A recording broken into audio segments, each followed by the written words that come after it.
In 1905, there was a very passionate young librarian at the Brooklyn Public Library who worked as the superintendent of the children's department. With much conviction, she came to her supervisor one day with the request that the books The Adventures of Huckleberry Finn and The Adventures of Tom Sawyer be immediately removed from the children's library because of the characters' coarseness, deceitfulness, and mischievous practices. Her boss, troubled by the prospect of making a move to keep these books out of the hands of children, wrote a letter alerting Samuel Clemens, the author we know as Mark Twain, that efforts were underway to ban his books from children at the Brooklyn Public Library. Clemens immediately wrote back tongue-in-cheek, "The mind that becomes soiled in youth can never be washed clean again. I know this by my own experience, and to this day I cherish an unappeased bitterness against the unfaithful guardians of my young life who not only permitted but compelled me to read the Bible through before I was 15 years old. None can do that and ever draw a clean, sweet breath again on this side of the grave. If there is a Bible in the children's department, won't you please help that young woman remove Tom and Hook from that questionable companionship? Sincerely yours, S.L. Clemens." The books did not, in the end, get banned from the children's division of the Brooklyn Public Library, and Samuel Clemens had a point. The Bible is full of passages we probably wouldn't want to read to our children right before they go to bed at night. Today's gospel lesson can probably be counted in that category.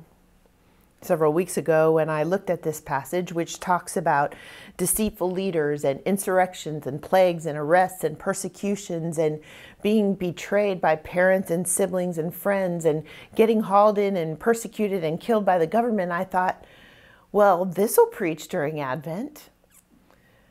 But here we are, right at the beginning of a period of waiting for something, of waiting in the darkness, and we've been given this gospel lesson for today, so there must be a message here for us somewhere. Let's take a look. A version of this story is also found in other gospels, and in all of the gospel accounts, Jesus, who is increasingly frustrated with religious leadership who couldn't or wouldn't seem to get his message of radical love for all people across to the crowd, encounters outside the temple a little group of folks discussing the building. They were standing around and pointing out some of the fancy adornments on the temple building, exclaiming over the beautiful stones Herod had used to renovate the temple not too long before. And overhearing their conversation, Jesus challenged them. He said to them, "You know, there will come a day when this building doesn't even exist anymore." "What are you talking about? When is this going to happen? What are we going to do?" they asked, stunned. And then Jesus started talking about terrible things, wars, insurrections, nations rising against nations. Well, you heard the passage. It reads like a litany of horrible things, scary things, things you would never want to read to your children before bedtime. Our gospel passage today is commonly known to scholars by the title, Jesus Predicts the Destruction of the Temple. But if that's what Jesus is really doing here, then we have to ask ourselves why the gospel writers would sit down to record this in their memoirs, memories of life with Jesus decades later and after the destruction of the temple, which did in fact happen before they were writing, but they would still choose to include this little scene. Maybe it was put in so that we would know that Jesus could tell the future, but probably not. Recall, they were writing to the first Christians, little communities that faced hardship beyond imagining. They'd lost most of their material possessions and social status. They were oppressed by a government that had begun to kill them for what they believed. And because of that, I have to think that this passage is not included to solidify Jesus' credentials as a fortune teller. This passage is here because Jesus knew that the witness of the people of faith could not be eliminated, even by the destruction of the temple. What would, however, destroy them was fear. Look at the progression here. The group Jesus ran into in the temple was concerned about preserving the stones and the beautiful adornments all around them. They were afraid of losing the physical space that had represented their faith. The fear that motivated their conversation was about the trappings of their faith. But when Jesus interrupted the group, he seemed to be saying to them, there's a lot more than that to be afraid of.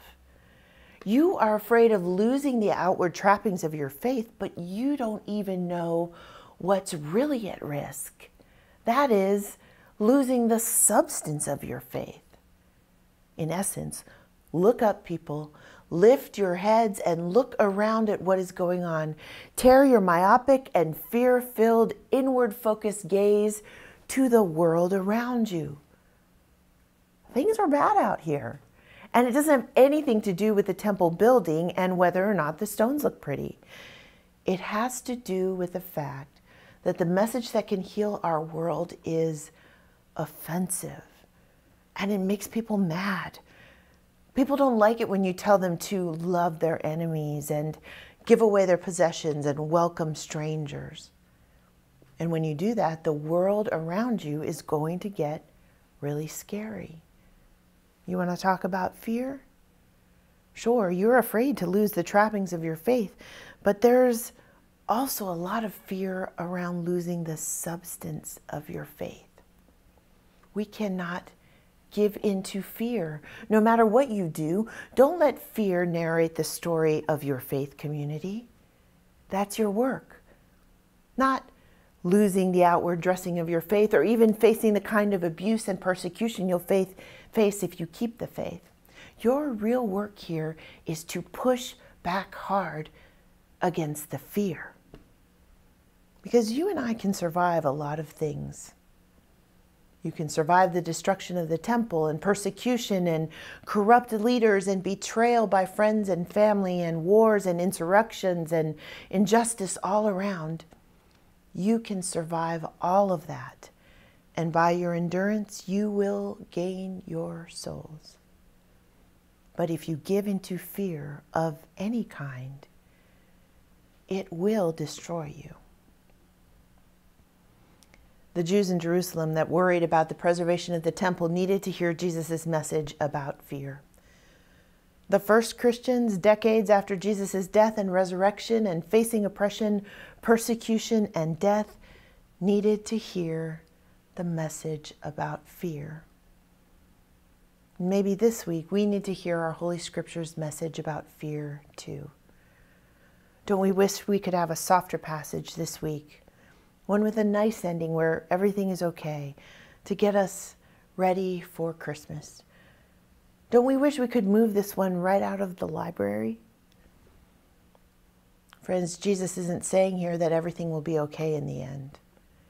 He is saying that what we think will destroy us, and all of us can name any number of things, anything from low interest returns on the church endowment to a country fundamentally unwilling to face its misogyny, racism, and love of empire. Those things, though very troubling, will not destroy us. He's saying that what will destroy us is fear. From the time I can remember, every time something big happened in our family, my dad would go into the living room and call out, "Kids, family meeting. Get in here for a family meeting." Whenever we got summoned to a family meeting, we knew that something big had happened. Sometimes the news was something terrible. Someone we loved was very sick or had died. My grandma, I remember especially. Sometimes we were lined up in a row until we told the truth about who had caught a frog and put it in the mailbox, terrorizing the mailman. A couple of times I remember we learned our little sibling band of 3 would soon become 4, and then 4, 5. Whatever the issue at hand, when Dad called a family meeting, we knew it was serious. We knew that whatever it was our parents were about to talk with us about, it would be the beginning of change, of a new way of being a family together. I think it's fair to say that in our country we are living in a time of great fear. We elected a president who, during his campaign, clearly represented values and ideals that directly conflict with what we hold dearest as Christians, an ethic of radical love. And he has proven ever since his election that those are, in fact, the values he holds. If you are not afraid, you are not paying attention, as the saying goes. Things are changing in America, and perhaps they have been for some time, and we just didn't notice. And it's Advent now, a time when things get dark, when we search the horizon for the light and often cannot see it, when we have to remind each other that there is hope and that God is with us. So I think it's only appropriate this Sunday, the first Sunday of Advent, that we call a little family meeting. Okay, this is a big one. If policies and practices that hurt our poor, LGBTQ, immigrant, Muslim, Black, or any other of our vulnerable neighbors begin to take actual effect in our life together as a country, as it seems they are already beginning to do, then we will increasingly be called upon to live into a new and more radical way as a bright light in a sea of darkness, as a voice calling for righteousness and love, as a gathering place and organizing point for people who stand up together and say, no, these things cannot happen. And as long as we have breath in our bodies, and as long as the Church of Jesus Christ exists in any expression, we will speak truth to power. We will protect and defend the weakest among us, and we will not give in to what will destroy us. We will not give in to fear. If we determine as a family of faith, a gospel community, that we're going to live this way, then we'd better be prepared to hear Jesus' words, less as scary material we wouldn't want to read to our children, and more as a call to bold faith and deep commitment to tend the flame of this witness. When the resistance comes, and it will, let us remember that the gift of exiting the establishment and becoming a true community of protest is what we have now, perhaps more than ever before. It's an opportunity to testify, as Jesus said, to radical love and righteousness, to goodness and faith and justice and peace. We are followers of Jesus, so we will speak up. We will protect our neighbors. We will insist on righteousness and justice and truth. We will live the radical love of Jesus here and beyond these walls. We will walk boldly into the future of our shared life together with open hands and open hearts and more courage than we ever suspected we might summon. And now, maybe more than ever before, we will absolutely, categorically reject fear, because it's fear more than any other troubling thing that will, if we let it, destroy us. Many wise leaders have reminded us that we really begin to live when we can finally find something to die for. Perhaps this Advent we will find it.